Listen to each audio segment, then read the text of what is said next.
Good morning, नमस्कार दोस्तों। हम इस वीडियो में देखने वाले हैं 16 जनवरी 2020 से जितने भी इंपॉर्टेंट करंट अफेयर के प्रश्न बन सकते हैं पूरे के पूरे डिटेल में और रक्षा फैक्ट के साथ में। अगर आपको इस वीडियो का पीडीएफ चाहिए तो हमारे टेलीग्राम ग्रुप को ज्वाइन कर लीजिए, जिसका लिंक इस वीडियो के डिस्क्रिप्शन में मिल जाएगा। आप वहाँ से इस वीडियो का पीडीएफ बहुत आसान तरीके से डाउनलोड कर पाएंगे। दोस्तों मुझे विश्वास है कि आपको वीडियो हमारी अच्छी लगती होगी। दोस्तों अच्छी लगती है तो इस वीडियो का वापस शेयर करना आप भूलिएगा नहीं। तो देखते हैं पहला प्रश्न। Indian army day is celebrated on which of the following days, यानी कि भारतीय सेना दिवस निम्न में से किस दिन मनाया जाता है। दोस्तों इसको हर साल ऑप्शन नंबर बी यानी कि 15 जनवरी को इंडियन आर्मी डे के रूप में मनाते हैं। दोस्तों अब देखिए, इसको मान के पीछे का इतिहास ये है कि जो हमारे इंडियन आर्मी के पहले कमांडर इन चीफ थे जिनका नाम था के.एम. करियप्पा। दोस्तों वो जो के.एम. करियप्पा थे, इन्होंने 15 जनवरी 1949 को इस पदवी को हासिल किया था। किससे? तो दोस्तों सर फ्रांसिस बूचर से इस पदवी को हासिल किया। और इसी के उपलक्ष्य में दोस्तों हम 1949 से इंडियन आर्मी डे के रूप में यानी कि भारतीय सेना दिवस के रूप में 15 जनवरी को हम हर साल मनाते आ रहे हैं। ठीक है दोस्तों, अब देखा हमने इसके बारे में डिटेल में। अब हम देखेंगे कि जो हमारे तीनों सेनाएं हैं उनके सर्वे सर्वा कौन है। दोस्तों अब देखिए, पूरा का पूरा दोस्तों अंडर आता है किसके? तो चीफ ऑफ आर्मी हमारे कौन दोस्तों? वो हैं जनरल मनोज मुकुंद नरवणे। ठीक है। एयर चीफ मार्शल हैं जो आपको इमेज में दिख रहे हैं, इनका नाम है राकेश कुमार सिंह भदौरिया। और chief of the naval staff हैं एडमिरल करमवीर सिंह। यानी दोस्तों हमारे तीनों सेनाएं हैं, इनके सर्वासर्व हैं। और इनको दोस्तों कौन देखता है? इनको देखते हैं हमारे चीफ ऑफ डिफेंस स्टाफ, यानी कि दोस्तों हमारे पहले सीडीएस, जिनका दोस्तों क्या नाम है? विपिन रावत। ओके, अगला प्रश्न।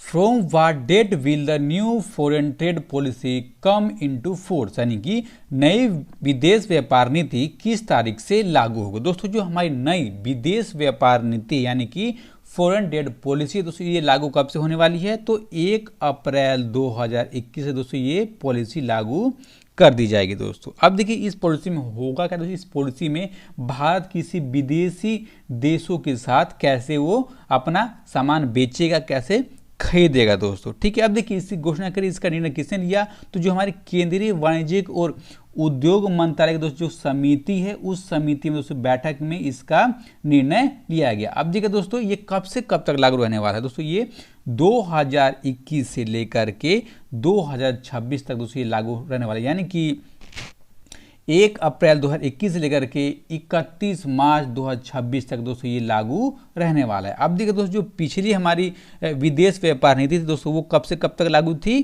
तो 1 अप्रैल 2015 से लेकर के दोस्तों कब तक रहने वाली थी? ये रहने वाली 2020 तक दोस्तों। लेकिन कोविड-19 के संक्रमण को देखते दोस्तों, उसके रूप को देखते जब हम लॉकडाउन लग गया था मार्च में दोस्तों, तब इसको 1 साल के लिए बढ़ाकर कब तक के लिए कर दिया गया? तो 31 मार्च 2021 के दोस्तों इसको कर दिया गया। लेकिन अब नई पॉलिसी फिर से लागू कर दी गई है। आप दोस्तों याद रखना कब से कब तक? तो 2021 से 2026 तक। ओके, अगला प्रश्न।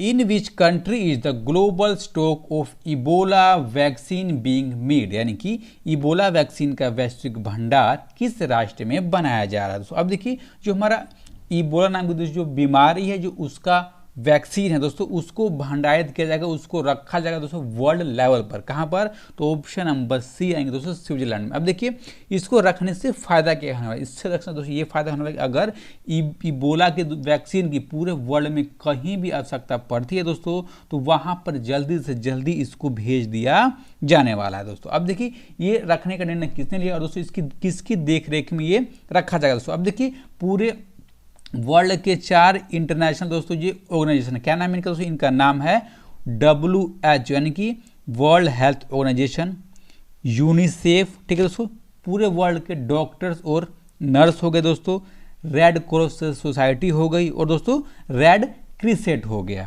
ओके दोस्तों, इनकी देखभाल में ये भंडारण किया जाएगा और कहीं भी वर्ल्ड में इबोला का वैक्सीन की आवश्यकता पड़ती है दोस्तों उसको भेज दिया जाएगा। अब देखिए इसको याद कीजिएगा, बहुत ही इंपॉर्टेंट प्रश्न है। ओके, और अगर आपको अच्छा लग रहा है दोस्तों तो वीडियो को लाइक कीजिएगा, अच्छा ना लगे तो डिसलाइक कीजिएगा। और दोस्तों मुझे विश्वास है कि आपने अब तक इस चैनल को सब्सक्राइब कर लिया होगा, अगर नहीं किया है तो अवश्य जल्दी कर दीजिएगा। ओके, अब हम देखेंगे बहुत इंपॉर्टेंट फैक्ट जो पेपर में डायरेक्ट पूछा जाता है, आपको दोस्तों पता ही होगा क्या, तो स्विट्जरलैंड के बारे में देखते हैं दोस्तों। अब देखिए जो स्विट्जरलैंड है इसकी राजधानी कहाँ है, इसकी राजधानी है बर्न में। इसके दोस्तों फेडरल चांसलर है वाल्टेर थुनेर, ओके, और इसके दोस्तों राष्ट्रपति हैं गाई परमालिन दोस्तों, जो जल्द ही बने इसलिए बहुत ज़्यादा इंपॉर्टेंट है। अब देखो यहाँ पर दोस्तों मुद्रा क्या चलती है, यहाँ पर करेंसी क्या है, तो स्विस फ्रैंक के नाम की दोस्तों वहाँ पर करेंसी चलती है दोस्तों। आपको ग्रीन से दिख रहा है यही है क्या, तो स्विट्जरलैंड, ओके। अगला प्रश्न, Bharat biotech has tied up with which countries company for the supply of Covaxin, यानी कि भारत बायोटेक ने कोवैक्सीन की आपूर्ति के लिए किस देश की कंपनी के साथ समझौता किया है दोस्तों। अब देखिए कोवैक्सीन दोस्तों यहाँ पे है, कोवैक्सीन दोस्तों भारत बायोटेक द्वारा बनाई गई एक देसी कोविड की वैक्सीन है जिसका नाम रखा गया कोवैक्सीन दोस्तों, इसकी नाम रखा गया, ठीक है दोस्तों। अब देखिए ये समझौता हस्ताक्षर किसके किसके बीच में दोस्तों, भारत और ब्राजील के बीच में, और ब्राजील की तरफ से किसने किया, तो प्रिसिसा मेडिकामेटोस नाम की दोस्तों जो कंपनी है उसकी तरफ से इसका निर्णय लिया गया। तो अब देखिए इसकी घोषणा किसने की, इसकी दोस्तों घोषणा करी जो प्रिसिसा मेडिकामेटोस के दोस्तों जो निदेशक के टाइम पर इमानुएल मेडेटोरस दोस्तों, और उन्होंने इसकी घोषणा करी और दोस्तों उन्होंने कहा कि ये वैक्सीन बहुत ज़्यादा लाभकारी है और काफ़ी ज़्यादा ये प्रभाव छोड़ रही है, यानी कि बहुत अच्छी तरीके से ये ठीक कर रही है, ठीक है दोस्तों। अब देखिए आपको याद करना होगा कि इसको किसने बनाया दोस्तों, तो भारत बायोटेक ने इसको बनाने का काम किया, ठीक है। अब हम देखेंगे ब्राजील के बारे में दोस्तों। अब देखिए जो दोस्तों ब्राजील है इसकी राजधानी कहाँ है, ब्रासिलिया। इसके राष्ट्रपति हैं जायर बोल्सोनारो और वहाँ की मुद्रा चलती है रियाल, ओके दोस्तों। जो आपको ये लोगो दिख रहा है दोस्तों ये रियाल का लोगो, ओके। अगला प्रश्न, which countries troops will participate in India's Republic day parade 2021, यानी कि भारतीय गणतंत्र दिवस परेड 2021 में किस देश की सैन्य टुकड़ी ने भाग लेगी दोस्तों। अब देखिए कौन से देश की सैन्य टुकड़ी भाग लेने वाली है, तो हमारे पड़ोसी देश ऑप्शन नंबर डी यानी कि बांग्लादेश के दोस्तों जो हमारी सैन्य टुकड़ी है वो हमारे गणतंत्र दिवस यानी कि 26 जनवरी 2021 में भाग लेने वाली। अब देखिए हमने कुछ दिन पहले ही आपको बताया था कि किस देश के दोस्तों राष्ट्रपति हमारे गणतंत्र दिवस के परेड में भाग लेंगे, आपको कमेंट बॉक्स में बताना दोस्तों, अभी कल ही परसों आपको बताया गया दोस्तों। अब देखिए जो बांग्लादेश की जो सेना है उसकी 122 सदस्य के दोस्त जो टीम होगी वो इसमें भाग लेने वाली है, और भारत के इतिहास में ये तीसरी बार है कि किसी भी विदेश का जो विदेश सैन्य दल है वो राजपथ पर इस परेड में दोस्तों भाग लेने वाला है, ठीक है दोस्तों। अब देखिए ये मनाया क्यों जाए, इसी दोस्तों इसको शामिल किया गया कि 2021 में जो बांग्लादेश का दोस्तों मुक्ति युद्ध हुआ था उसके 50 साल पूरे हो जाएंगे, यानी दोस्तों जो बांग्लादेश आज़ाद कब हुआ था पाकिस्तान से, कब, तो 1971 में दोस्तों ये आज़ाद हुआ था, और इसी के उपलक्ष्य में दोस्तों अब की बार के गणतंत्र दिवस में ये शामिल होने वाली वहाँ की टुकड़ी, कितने टीमों की 122 सदस्यीय टुकड़ी शामिल होने वाली दोस्तों, ठीक है। अब हम देखेंगे बांग्लादेश के बारे में दोस्तों। देखिए जो बांग्लादेश की राजधानी कहाँ है, ढाका। प्रधानमंत्री हैं शेख हसीना, राष्ट्रपति हैं अब्दुल हामिद, और मुद्रा चलती है कौन सी, टका, ओके। अगला, according to the Tom traffic index which of the following was the city with the highest traffic in 2020, यानी कि टॉम ट्रैफिक इंडेक्स के अनुसार 2020 में सबसे ज्यादा ट्रैफिक वाला शहर निम्न में से कौन सा रहा दोस्तों। अब देखिए सबसे ज्यादा ट्रैफिक कौन से शहर में दोस्तों, किसके अनुसार, टॉम इंडेक्स के अनुसार। इस शहर का नाम है क्या, तो रूस की राजधानी ऑप्शन नंबर सी यानी कि मास्को दोस्तों। अब देखिए इस नंबर 1 तो हमने देख लिया। अब देखिए दोस्तों जो भारत की टॉप 10 में 3 शहर दोस्तों आते हैं, कौन कौन से, तो 2 नंबर पर दोस्तों हमारी आर्थिक राजधानी कौन सी, उसका नाम है मुंबई, ठीक है दोस्तों। उसके बाद हमारा एक बहुत ही इंपॉर्टेंट शहर है जिसका नाम है क्या, जिसका नाम है बेंगलोर, और वो आता है 6 नंबर पर, और उसके बाद दोस्तों नंबर आता है हमारी राजधानी न्यू दिल्ली का, और उसका नंबर आता है दोस्तों 8, और इसी में दोस्तों 16 नंबर पर एक और दोस्तों हमारा शहर जिसका नाम है क्या, पुणे, ओके।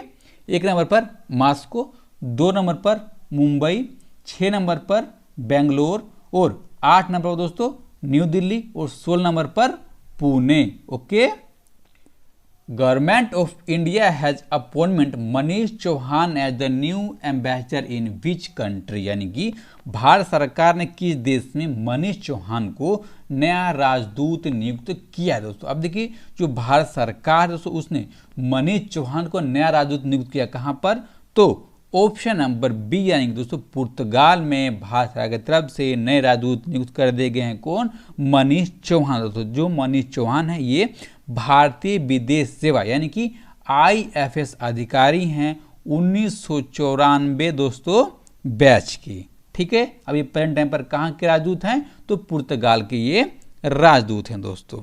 ठीक है, अगला प्रश्न, which country has recently been named by the US as a sponsor of terrorism, यानी कि अमेरिका ने हाल ही में किस देश को आतंकवाद के एक प्रायोजक देश के रूप में नामित किया है दोस्तों। अब देखिए जो अमेरिका है दोस्तों उसने एक आतंकवाद के प्रायोजक देश के रूप में किस देश का नाम शामिल किया, तो दोस्तों ये शामिल किया है ऑप्शन नंबर बी है दोस्तों, क्यूबा का नाम शामिल कर दिया है। ठीक है दोस्तों, अब देखिए जो इंडेक्स है इसको सबसे पहली बार अमेरिका की तरफ से कब, तो 1979 दोस्तों लागू किया गया था, यानी दोस्तों दिखाया गया था। और इसमें किस किस देशों को रखा गया दोस्तों, इसको रखा गया था इराक को, ठीक है, लीबिया को दोस्तों रखा गया था, सीरिया को, ठीक है दोस्तों, और उसके बाद साउथ यमन को रखा गया दोस्तों। और अभी किसको रख दिया गया, तो अभी रख दिया गया दोस्तों क्यूबा को।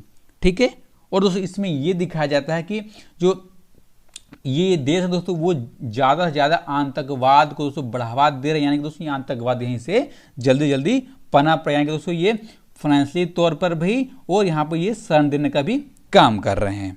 ओके, नेक्स्ट क्वेश्चन, निम्न में से किस देश ने चीन के झिंजियांग प्रांत में उत्पादित कपास और टमाटर के आयात पर प्रतिबंध लगा दिया दोस्तों। अब देखिए इस देश का क्या नाम है, इस देश का नाम है ऑप्शन नंबर डी आएंगे दोस्तों अमेरिका, यानी दोस्तों जो अमेरिका है उसने कहा है कि जो भी चीन के झिंजियांग प्रांत से दोस्तों कपास और टमाटर उत्पादित होगा हम उसका उपयोग नहीं करेंगे, यानी दोस्तों हम उसको अमेरिका में नहीं मंगाएंगे। ठीक है दोस्तों, ऐसे इसने कहकर रोक लगा दिया दोस्तों। अब देखिए इससे क्या असर होने वाला है, इससे असर होने वाला है जो भी झिंजियांग के दोस्तों कपास होने वाले जैसे दोस्तों कच्चे रेशे हो गए, ठीक है, उससे बने हुए कपड़े हो गए, वस्त्र हो गए दोस्तों, उनका उपयोग नहीं किया जाएगा। और उसके बाद दोस्तों किसका नंबर आता है, उसके बाद नंबर आता है टमाटर दोस्तों। अब देखिए टमाटर हो गया, टमाटर से दोस्तों बने सॉस हो गए, उसके बीज हो गए, ठीक है दोस्तों, और टमाटर के जो अन्य उत्पाद होते हैं उनका भी उपयोग दोस्तों नहीं किया जाएगा। ठीक है, वहाँ से मंगा कर नहीं उपयोग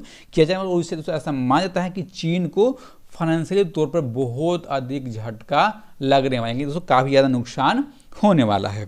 ओके, अगला प्रश्न और इस वीडियो का लास्ट प्रश्न हम दोस्तों देखने वाले हैं। और दोस्तों ये लास्ट होने से पहले मुझे विश्वास है कि आपने चैनल को सब्सक्राइब कर लाइक बटन अवश्य दबा दिया होगा और कमेंट करने के लिए आप तैयार होंगे। Okay, Which state has waived examination fees for matriculation students in the current academic session, यानी कि किस राज्य ने मौजूदा शैक्षणिक सत्र में मैट्रिक के छात्रों के लिए परीक्षा शुल्क माफ कर दिया दोस्तों। अब देखिए जो 10वीं के जो छात्र होते हैं दोस्तों उनका 2021 में जो मैट्रिक का पेपर होने वाला है तो उसके लिए जो पेपर फीस लगता है उसको माफ कर दिया। किस राज्य ने, तो ऑप्शन नंबर बी है दोस्तों ओडिशा राज्य ने। अब देखिए दोस्तों इसकी घोषणा कैसे, इसकी घोषणा करी ओडिशा के मुख्यमंत्री हैं नवीन पटनायक और उन्होंने दोस्तों इसकी घोषणा करने का काम किया दोस्तों। अब देखिए जो ओडिशा सरकार है दोस्तों उसने लगभग 6 लाख से अधिक जो 10वीं के छात्र ओडिशा दोस्तों उसको लाभ मिलने वाला है सीधे तौर पर। और दोस्तों आपको पता होना चाहिए कि जो ओडिशा राज्य है वो मैट्रिक के छात्रों के दोस्तों पेपर कराने के लिए एक छात्र से कितने रुपए, तो 420 रुपये दोस्तों लेने का काम करती है दोस्तों। अब देखिए अब की बार ये तो नहीं ले रही है तो उसको दोस्तों लगभग 27 करोड़ रुपए का दोस्तों अतिरिक्त भार पड़ने वाला है। किसके ऊपर, तो उड़ीसा सरकार के ऊपर में। ओके, मुझे विश्वास है दोस्तों कि आपको समझ आ रहा होगा। ठीक है, अब हम देखेंगे जो हमने पिछले वीडियो में प्रश्न पूछा था दोस्तों। हमने क्या पूछा था कि which is India's first indigenously developed cruise missile, यानी कि भारत की पहली स्वदेशी रूप से विकसित क्रूज मिसाइल कौन सी दोस्तों। अब देखिए जो क्रूज मिसाइल का नाम है ऑप्शन नंबर डी आएंगे दोस्तों, निर्भय नाम की क्रूज मिसाइल, इसको भारत ने दोस्तों बनाया। ठीक है, अब देखिए इस प्रश्न का सही जवाब दिया किसने, तो दोस्तों सही जवाब दिया दोस्तों सर्वेश काजी, अमन कुमार, निखिल मधेसिया और दोस्तों बुल्ती घोष। और दोस्तों एक दोस्त ने हमारे जवाब दिया था लेकिन तो गलत हो गया दोस्तों, क्या नाम था उनका, कुणाल कुमार सिंह। ओके, अब हम देखेंगे आज का प्रश्न दोस्तों। अब देखिए आज का प्रश्न है क्या, तो our only home a climate appeal to the world, पुस्तक किसने लिखा दोस्तों, बहुत इंपॉर्टेंट पुस्तक है दोस्तों, और ये पेपर में सीधे पूछा भी जा चुका है। इसी दोस्तों आपको, मुझे विश्वास है कि आपको याद ही होगा, इसलिए आप जवाब अवश्य दीजिएगा। ठीक है, और दोस्तों आपसे अनुरोध है कि इस चैनल को सब्सक्राइब कर बेल बटन अवश्य दबा लीजिएगा। और दोस्तों अगर आपको इस वीडियो का PDF चाहिए तो हमारे टेलीग्राम ग्रुप को ज्वाइन कर लीजिएगा, जिसका लिंक दोस्तों वीडियो के डिस्क्रिप्शन में है, आप वहाँ से बहुत आसान तरीके से डाउनलोड कर लेंगे। ओके, अपना और अपना ख्याल रखिए, इस तरह मन लाकर पढ़ते रहे, जान लगा दीजिए। नमस्कार, धन्यवाद।